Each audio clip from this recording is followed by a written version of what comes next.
Hey guys, welcome back to my channel. I don't even have an intro for real because episode 26 got on my last nerve, so let's talk about it. So the episode opens up with, the Islanders sitting around there talking about the aftermath of Chelley and Ace and Huda's situation, where Huda took it absolutely too far with kissing Ace and doing all that basically rated R stuff with him.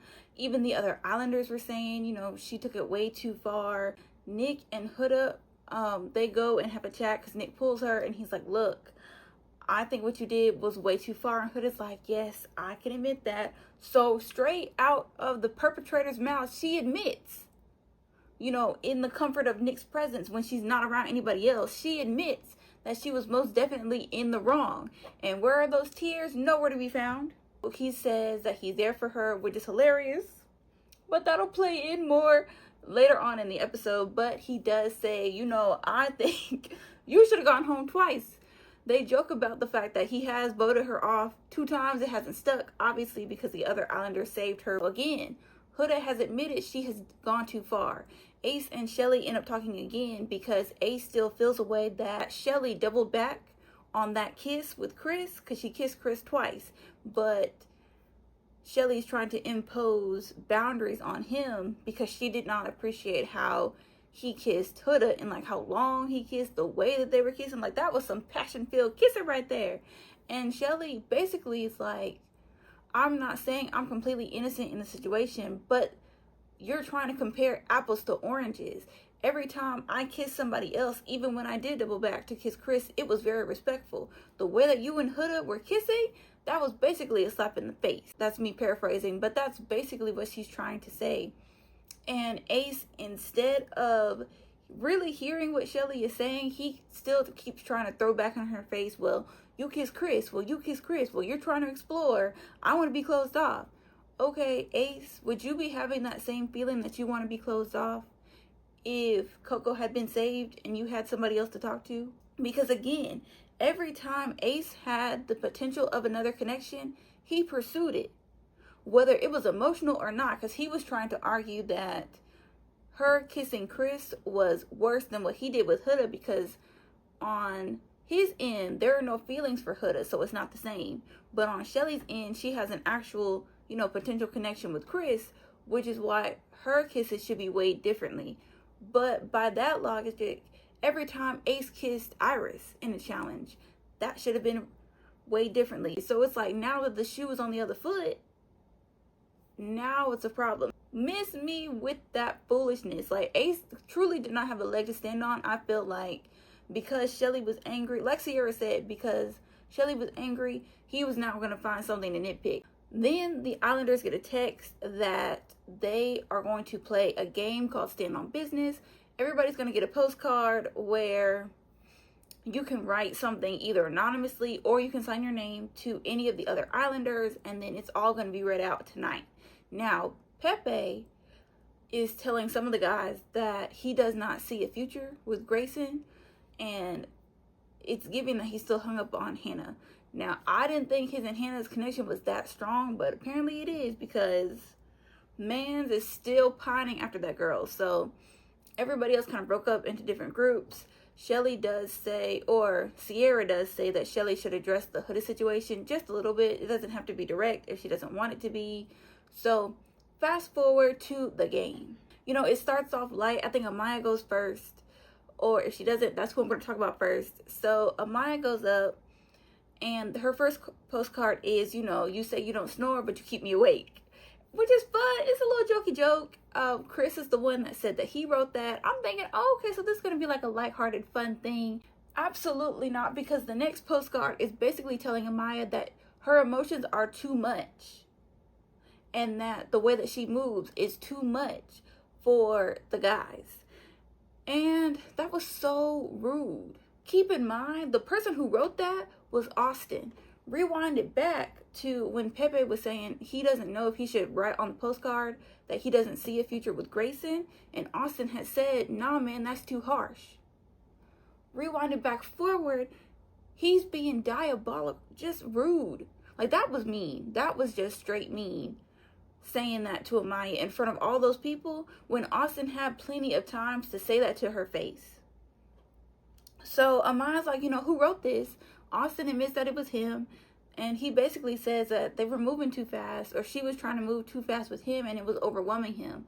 And so Ace jumps in and it's like, yeah, when we had our small thing connection going, it was always babe this, babe that, babe that. And then Zach pipes up too. And I'm like, why are y'all dogpiling on Amaya? This is just mean. Brian honestly moved up for me in this episode because he does speak up for Amaya, and it's like, yo, it's in our culture to speak that way. It's in our culture to say mi amor, to say babe, to say, pet names that don't mean anything. And Amaya was like, well, just because y'all view because they said that she cried too much, just because y'all view me crying and being in touch with my emotions as a weakness, I view that as a strength. And so some of the, like Austin and some of the other guys were saying, well, you need to meet us halfway. And Ace was like, yeah, because I tried to meet you halfway, but you weren't trying to meet me halfway, because Brian had said, y'all need to meet her halfway and kind of try to understand where she's coming from. And Ace, I feel like that was the first lie he told.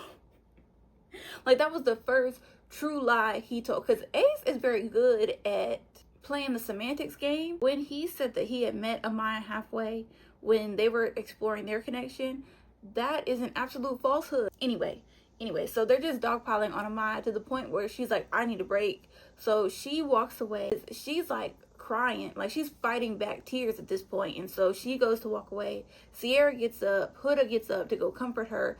Ace got up again. I don't know what he got up for. He was just gonna make it worse. Everybody else now is feeling really bad because Amaya's like boo-hoo crying.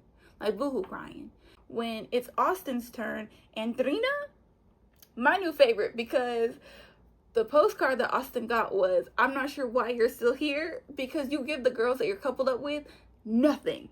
And he was like, who wrote this? And Dorina was like, me, because it's true. Absolutely true. She brings up the love triangle between Austin, Ace, and Chelley, and how Ace was really putting in the work and Austin was doing nothing, which is absolutely true. Austin tries to come back and says, well, I give good conversation. I don't think that's true. Sierra goes up next, and Pepe had asked her why they sent Hannah home again. And at this point, Pepe, listen.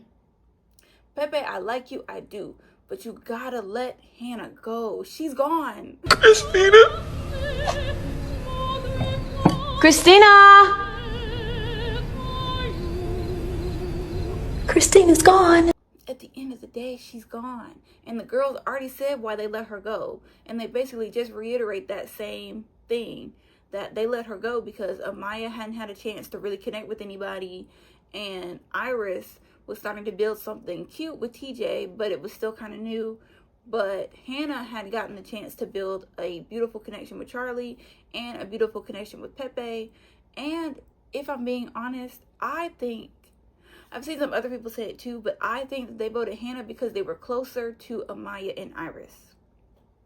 When Ace went up, his first postcard, Austin signed it and Austin clocked it. He brings up the fact that Nick and Taylor for the longest time were following Ace's lead. Basically, he was trying to be diplomatic about it, saying that Ace is like a leader, so his words carry weight. But the gist of the message was Ace would say something and the rest of the guys just kind of follow his lead, i.e. getting Jeremiah out of the villa. And while Austin did have a good point, he lost the plot, because one thing about Ace, he gonna flip it.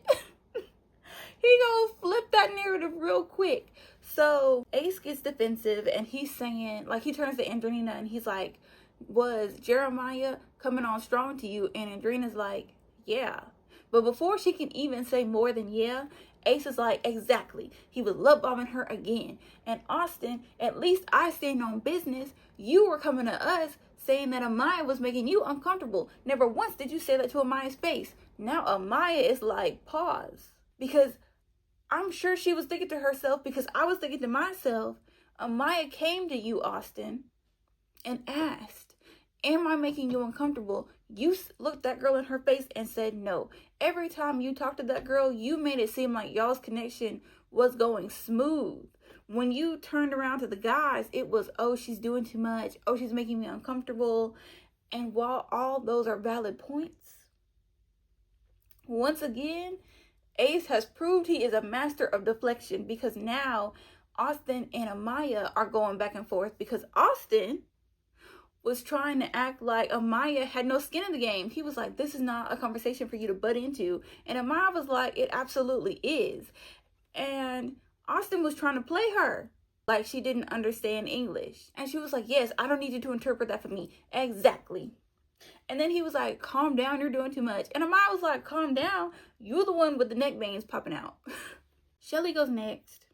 And honestly, I'm really glad that Chelley and Olandria have had enough and they finally spoke up. And one of her questions is basically about the Ace situation and how he feels away because now she's exploring Chris. She addresses that again, and the way she addressed it, perfect. I can't remember exactly what she said, but she basically said what she said earlier to Ace was that we had a conversation, and I'm not saying I'm completely innocent in this, like innocent in going to kiss Chris twice, but I didn't cross the line. I didn't disrespect you. You disrespected me by doing all the stuff that you did with Huda in that challenge. And she's absolutely correct, because Ace is looking around like, can somebody explain this to me? Notice how none of the Islanders tried to come to his defense. The Chris situation is brought up because Chelley was asked, like, why isn't she giving Chris more attention? And Chelley's like, because there's been no eye contact. He hasn't pulled me for any chats. Basically, he made promises that he didn't keep. And Chris is like, what do you mean by that? And so that's what she says, that, you know, there's been no eye contact. He hasn't pulled her for any chats. He hasn't put in any effort to continue to get to know her. And so she's been focusing on Ace. And so he's like, oh, word, bet. Besides Chris making Chelley breakfast, what has he done? Chris said in the speakeasy earlier when he and Huda were talking that he usually goes for emotionally unstable women. That's not Chelley. So if that's what he was looking for, it makes sense why he would gravitate more towards Huda. Now, Huda makes a joke that she's about to have a whole bunch of mail. Duh, because of the crazy way you have been moving in this villa the whole time. Huda opens up one that Nick signed. You remember that conversation they had on the beach? We're putting it back out. Where Nick said, you should have gone. I voted you twice, but I'm here for you, okay? But you did go too far. Now, Nick says on this postcard that Hannah should still be here because Huda should have been voted out of the villa twice. Huda feels a way about this because, you know, she feels like she deserves to be here, blah, blah, blah, blah, blah. But Nick is like, you know, we had that conversation. You know how I feel. I absolutely feel like Hannah should still be here and you should have gone home. And I completely agree. Then somebody says, we're still talking about Huda, how can you be a girl's girl or claim to be a girl's girl and yet that's not how you move? Because apparently Huda had told Chelley she's bringing Chris back for her because they end up getting into a back and forth argument because Huda says, well, no one belongs to anyone, which is rich. Coming from the same woman who crashed out every time a bombshell came in and showed interest in Jeremiah, and now she can't admit that she did too much and what she did was wrong in front of the group, but she has no problem taking accountability in a one-on-one setting, and she wants to be intentionally ignorant of the point that Chelley and Olandria were trying to make. Olandria does bring up the fact that Huda and Chris had kissed. Chris is appalled. Chris is appalled that his business is out here on the streets now because he's like, that was nobody's business. And I do agree with Huda that Olandria should not have brought up that speakeasy kiss. But at the same time, Olandria was just trying to bring up the fact that Huda is a hypocrite with the most recent instance. I'm done with Huda. Let's talk about Olandria. Olandria goes next. Olandria and Taylor are the final one. So Olandria goes next. And she only has one card from Clark. It was irrelevant, quite honestly, because Clark does say she felt away because Olandria called her a test. And her connection with Taylor, she doesn't want it to be viewed as just a test. Olandria explains what she meant. Clark says, that's cool. I know what you meant. Then why did you say something? So it's finally Taylor's turn. And somebody asks, how is it that he can just throw Olandria away for a 3-day connection with Clark? And so Taylor says that he chose Clark initially on that recoupling because she gives him a different feeling. Like a kid-like feeling. And Olandria's like, how old are you?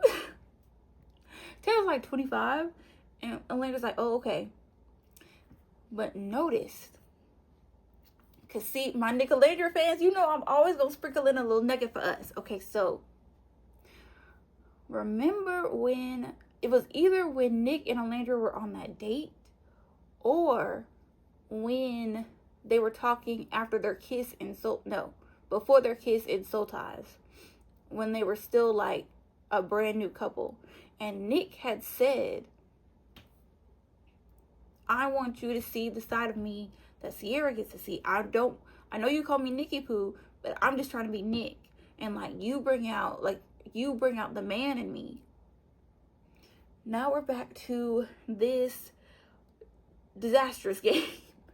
And Taylor says that Clark brings out the kid in him. And I feel like Taylor is viewing this experience as just like something cool, something fun, not in the pursuit of like a serious relationship. Like I feel like Olandria is looking for a serious commitment and Taylor is not. And Taylor could probably sense that Olandria was wanting that serious connection. Maybe Clark is not giving those vibes. Maybe Clark is giving him, the good time, not a long time vibes. And so maybe that's why he's leaning more towards Clark. And maybe that's why he's saying that she makes him feel like a kid. But he also told her like they can laugh and joke and not take each other too seriously. And Clark did pick up on that when she asked, like, does that mean that you can be yourself around me? And he had just been like, like he didn't say yes or no. I also don't think that Olandria was his preference with how touchy-feely he has been with Clark. Like, so as he's saying this, like again, he's talking more and more about why he chose Clark over Olandria. And Olandria is justifiably frustrated. So like she is fighting back tears because she's talking about how she's been almost dumped from the villa twice and how she was giving Taylor reassurance after reassurance after reassurance. Because say what you want about how Olandria missed the signs, this, that, and the third, Taylor was stringing her along. So let's not act like Olandria was the only one at fault here. Were there some red flags? Yes. But when you're in a situation, do you always see all the red flags? No. And even the other islanders. See, that's the thing. Even the other islanders were confused at the recoupling. Everybody thought Taylor would pick Olandria. And the moment that she saw their connection with Clark and she asked Taylor about it, the only thing he can say is, I'm still going to explore you both.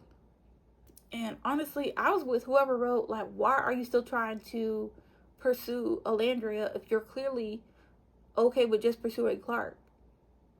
That's what I want to know. Like, again, it took this game for Taylor to finally say, well, fine, since y'all are holding my feet to the fire, I choose Clark.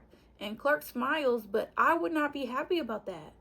And Clark, I don't like you, but you need to take notice. Because just like he was playing in Olandria's face, he's playing in yours, but in a different way. He should have been, once again, man enough to close things off with Olandria, even if he used Clark as an excuse. Olandria is finally voicing her frustration because, again, Taylor had told her after the heart rate challenge that he didn't want to kiss her for too long out of respect for Clark. And Olandria brought up a good point that when her and Taylor were coupled up, he never had respect for her feelings. He never had respect for how she might feel if he went too hard in a challenge.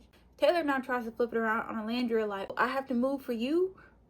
This is Love Island. I have to do what's best for me. That's not what she said. If you're going to claim it's a respect thing, how come you couldn't respect me when I was your partner? That's all she was asking. And keep in mind, he's saying this in front of all the other islanders. At this point, Taylor had disrespected Olandria so bad, Everybody was looking at him sideways. Ace was looking at him sideways. Nick was looking at him sideways. Sierra was looking at him sideways. Chelley was looking at him sideways. Huda was looking at him sideways. Even though Olandria had just aired out the kiss, Huda was looking at him so sideways. But those are my thoughts. Let me know what y'all thought about episode 26 down in the comments below. Thank you so much for watching. I really, really appreciate it. And I will see y'all in the next one. Bye, guys.